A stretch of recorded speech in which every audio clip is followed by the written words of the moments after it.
When I think about how hard it seems to me for some people to learn how to sell, it blows my mind, but it shouldn't. Because when I first started selling, I was terrible. I got started selling insurance and investments in October of 1985. I did not make my first sale until April of 1987. Within a very, very short period of time after I made my first sale, I became the top salesperson in our office month after month after month after month after month. What I'm going to share with you in this video is how I did that. And it doesn't matter if you sell real estate, if you sell insurance, if you sell cars, if you sell shoes, if you sell information, if you sell coaching, if you sell agency work, it doesn't matter. I'm going to share with you, multi-level marketing, all of it. I'm going to share with you how I sell. And selling to me now, it's easier than taking a nap. And I'm good at taking a nap. I make sure I take at least one a day, sometimes two. So here we go. Selling is hard. The number one reason selling is hard is because you want them to buy. That is the number one mistake new salespeople make in selling. They want the people to buy.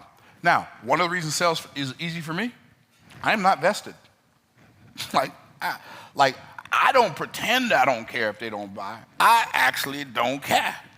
Now, how can I say I don't care if they buy? I'm in sales. I'm out talking to people. I'm making presentations, but I'm saying I don't care if they buy. I'm saying I don't care if they buy because I understand a law called the law of averages. And the law of averages says out of every X number of presentations I do, I'm going to make Y number of sales. For everybody, that average is going to be different. So for some people, that law of averages is going to say, well, for every 10 presentations I make, I'm going to make one sale. For somebody else, it's every 20 presentations I make, I'm going to make one sale. For another person, it's every 30. For one person, it might be for every 4 presentations I make one sale. Well, here's what's really cool. You can increase your average through a concept called pre-indoctrination. Pre-indoctrination sounds, ooh, but it's not. So think about the word doctrine. What does the word doctrine mean? The word doctrine means teaching. So indoctrine means teaching that's inside them. So if you can teach them something about the result they desire, not about your stuff, not about your product, not about your offer, not about your service, but if you can teach them something about the transformation they're already looking for, before you make them the offer, the likelihood of them saying yes to the offer increases exponentially. It's mind-blowing. We have, by the way, I'm not patting, oh, Myron, you're so wonderful. Well, some days I'm wonderful, some days not so much. But this is October 13th, 2023. We're not even halfway through the 10th month yet, and our business has generated over $15 million in revenue, and we've spent $0 on ads. Do you know why? Because we have a YouTube channel that gets, I'm going to look it up, so I'm going to tell you the truth. We have a YouTube channel that gets about 2.1 million views a month, which is about, on the 9th, we got 78,000 video views on the 9th of October.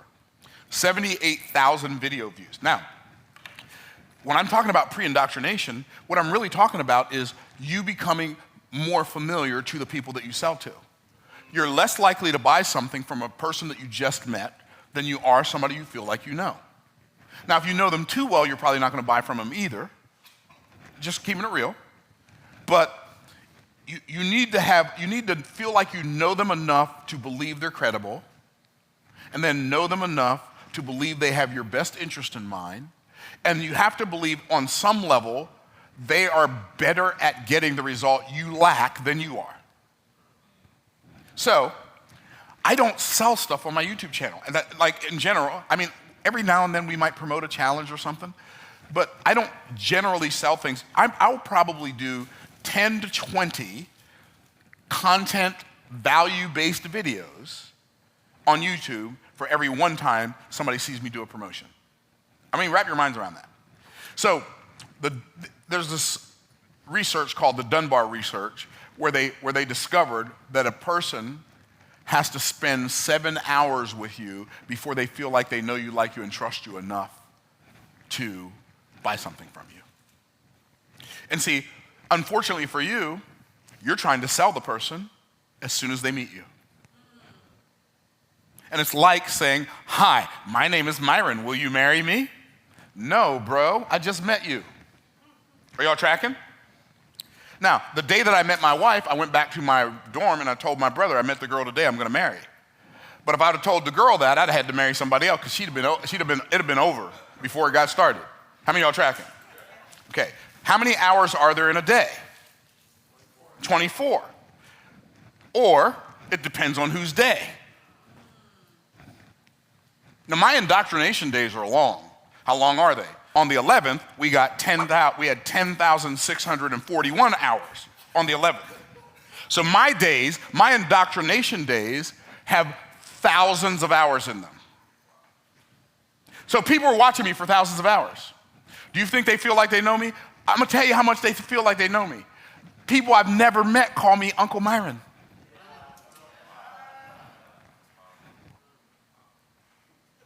I'm just saying. Okay, wait a minute. The 21st of September, that day had 18,378 hours in it, in one day. That's how much time people spent watching my, and here's what's cool. I ain't trying to sell them anything. Why? Because I know I don't have to. When the farmer plants the seed in the ground, he doesn't go out there every day and say, you gonna grow or not? The farmer does what the farmer does, and he trusts the soil and the sun and the water to do what only the sun, the soil, and the water can do. When I go on YouTube, I ain't trying to get anything from anybody. I'm just like, hey, I learned this really cool thing. Y'all gonna love it. And then I get all excited about it. And then people, oh my goodness, that thing changed my life. And then they say, I can't believe he's teaching this stuff for free. You know what that means? When somebody says, I can't believe he's teaching this stuff for free, you know what that means? That means I feel like I owe him. I don't feel like they owe me, but I don't mind them feeling like they owe me. And so when they find something that I have for sale, the thought that comes to their mind, if this man helped me this much for free, I can only imagine how much he's gonna help me if I pay him. Ta-da. You know what I call YouTube? You know what I call my YouTube channel? The content on my YouTube channel? I think it's like 416 or 420 videos. You know what I call that? That's my community service content. That's the stuff I put out into the world just to help people, even if I never meet them, if they never pay me a dime. I'm okay with it. Why? Because I understand the law of the farm. What is the law of the farm? Every deed is a seed. Every word is a seed. Every thought is a seed. Every dollar is a seed that I'm sowing into the garden of my future. If I sow good seeds, it's impossible for me not to reap a good harvest. It's impossible for me not to reap a good harvest. Are y'all tracking? And so I just sow good seeds. I literally put up a video. Watch this now. I put up a video every day on YouTube. Every day. Either a long form or short form video. Every day on YouTube. I give the people who want to hear from me something to hear from me. Every day. You don't have to be that obsessive. I'm just obsessive. What can I say? But I only make like a big offer once a month. Wrap your mind around that. In a 31-day month, they get 30 days of community service. They get 31 days of community service. One offer. See, we've all heard it said that an educated customer is going to be your best customer. We've all heard that. But when was the last time you watching this video, you in this room, when was the last time you wrote a book that solved the problem of your ideal client? And all they had to do was read the book and it helped them.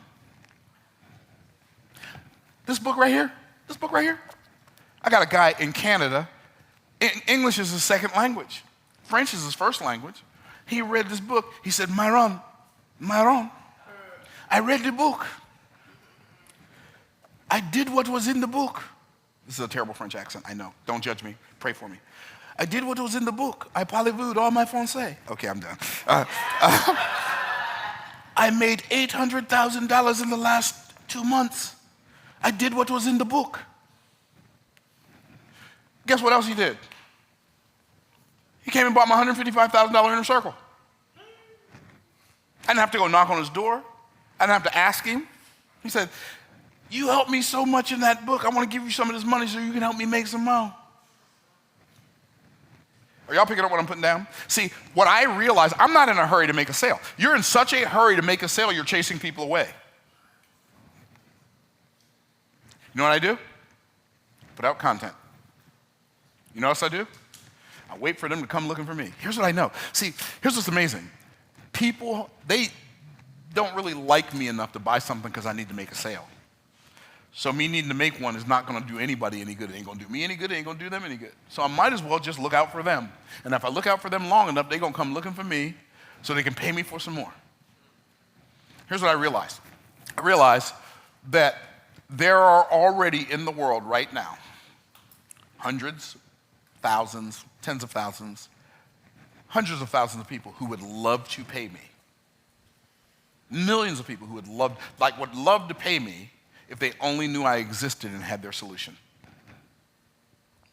And see, the reason I make so much money and we make so many sales is because I don't go looking for those people. I make myself so findable that they stumble upon me and ask this question, where have you been my whole life? And you're so worried about what you think somebody's going to think about the sound of your voice or how your hair looks or how you look or how much you weigh, you won't put any content out for the marketplace to serve them. I'm just keeping it real. And here's the thing. All of us know something that'll help somebody other than us. All of us know something. There was a group of people out there in the world waiting for Miss Homemaker Martha Stewart to write a book on how to decorate your house. And now she's a billionaire with a B, baby. See, we think it's some big breakthrough. Well, it is. Here's the breakthrough. Go serve the people. He will be greatest among you. Let him be servant of all. Care more about them getting their result than you do about their getting their money. And I promise you, you'll start making sales. That's where it starts. Law of averages. Okay, so we talked about the law of averages. Talked about I am never trying to make a sale. I'm never trying to get anybody to buy. To me, selling is not about me trying to get you to buy. To me, selling is me persuading you, which is not the same as convincing you. I believe that convincing is the opposite of sales. I think convincing is what people who are bad at sales resort to because they're so terrible at sales. And that's why people think they don't like sales, because they don't like it when people try to convince them. I don't like it when people try to convince me. Bro, leave me alone. I already said no. Leave me alone. You don't have to convince. By the way, you can't convince me. If my no don't mean maybe not. Right? And so, but I know what I want. I think about my tailor, Tiffany. She called me back in January. I didn't know her. And I don't like telephones. And I don't like talking on the phone. Even if I like you, I don't want to talk to you on the phone. It's not because I don't the phone is like a handcuff. Right? And so when my phone rings and I see a number I don't recognize, I don't answer it. But I answered it this day because I think I was waiting for a plumber, or I was waiting on somebody to come do something in this building, come do something in my house, and I answered, hey, this is Tiffany, and so-and-so gave me your name. And when she said so-and-so's name, I didn't know them either. And now I'm looking at my phone like, why are you calling me, and how did you get my number? And I said, who gave you my number? And she told me the guy's name, Rod something. I said, I don't know him. And I said, I don't know him. And I wasn't being mean, but I was being direct. I didn't want her to be confused and think I was okay with this. I'm keeping it real. She said, well, my name's Tiffany Taylor, and my name's Tiffany Taylor. My name's Tiffany Sanders, and I'm Rod's tailor, and he thought you might be interested in some suits. Some dude I don't know think I might be interested in some custom suits. I said, you make custom suits? She said, yeah. Yeah, I might be interested in that. Come by and see me. Why? Not because it wasn't anything she said. There was nothing she said. It was not her presentation. It was the fact I was looking for a tailor. I was like, man, you know what? In fact, I got one of the guys in my inner circle, I was gonna call his tailor, but he lives somewhere else. This person lives locally. I can have a tailor that lives locally. This is gonna be great. So, okay, I'll look at some of your stuff. She comes by my house. She sells me 4 suits, and it was $26,000. But that's not the point. The point is, I didn't know her, didn't want her calling my phone, didn't know the person who gave her my number, but I already wanted the custom suits. See, there are already out there in the world millions of people who'd love to buy what you'd love to sell if they only knew you existed. And she did cold outreach. It wasn't cold. I mean, it was like Antarctica cold call.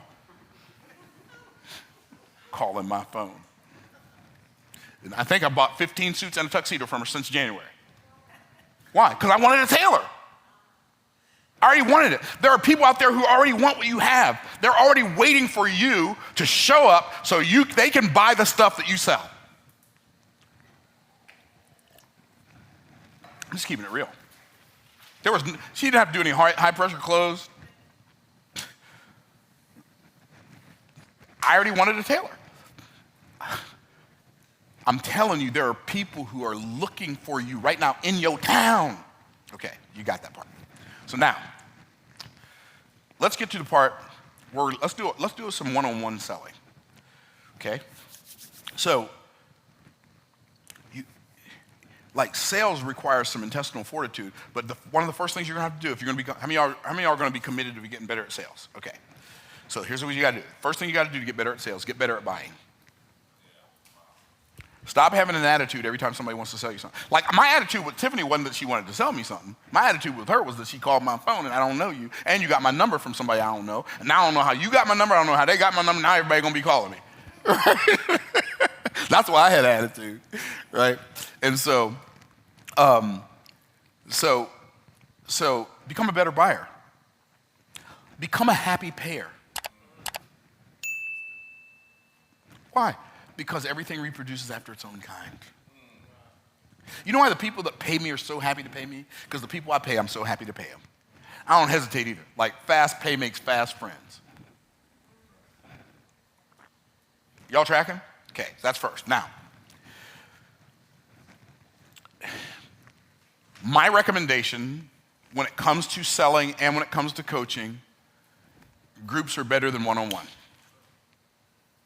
So if you can figure out a way to sell what you sell to a group versus selling it to one person at a time, you will make way more money, way more faster. Way more, like way more. Okay? So, do your presentation to a group, and then if the offer gets to be above $5,000, do your closing one-on-one. That way, the people who it's not for can disqualify themselves without wasting any of your time. Does that make sense? So it can be, you can do a webinar, send people. Now, because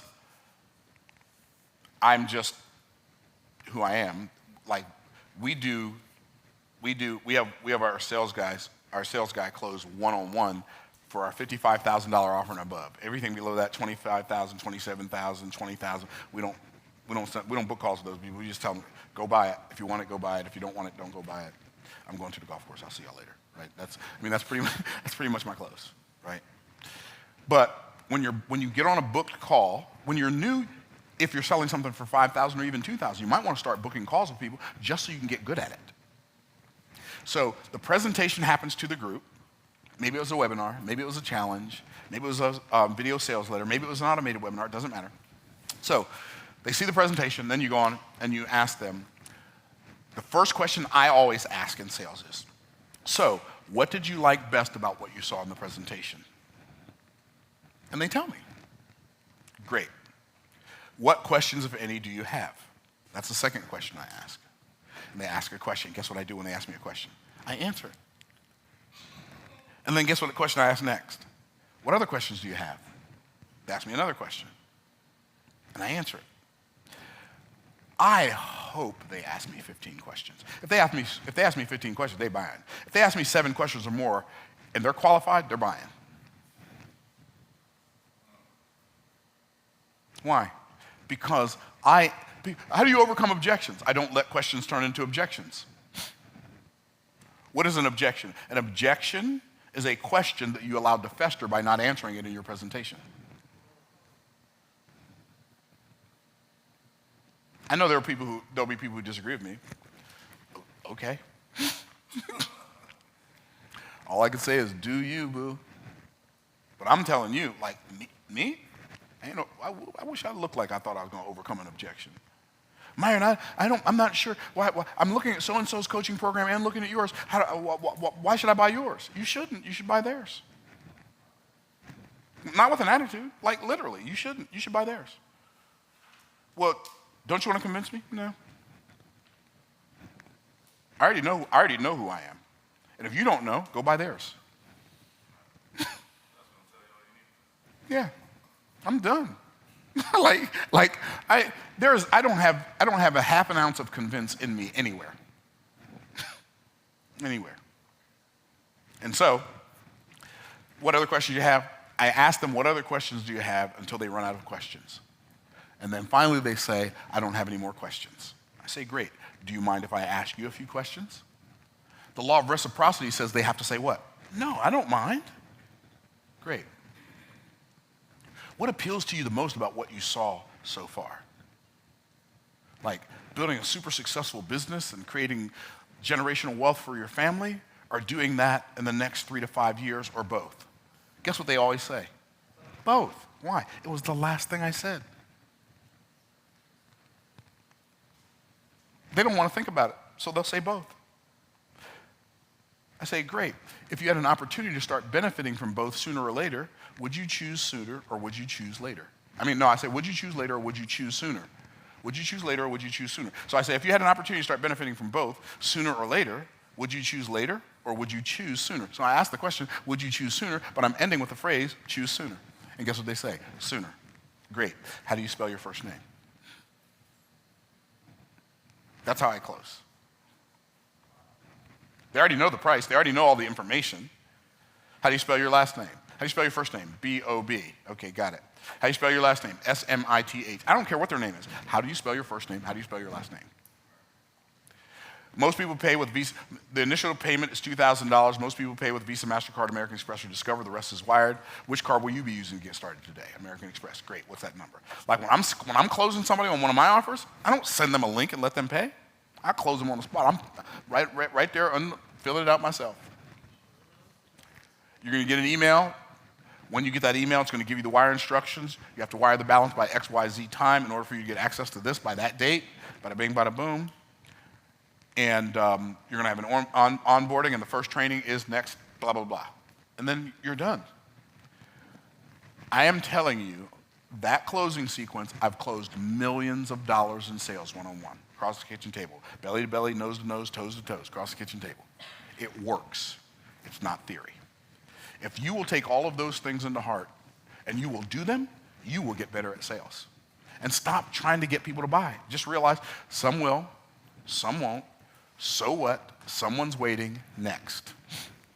SWSWSWN. It's a wrap. I hope this helps you. Go make some sales, make some money, set your family free.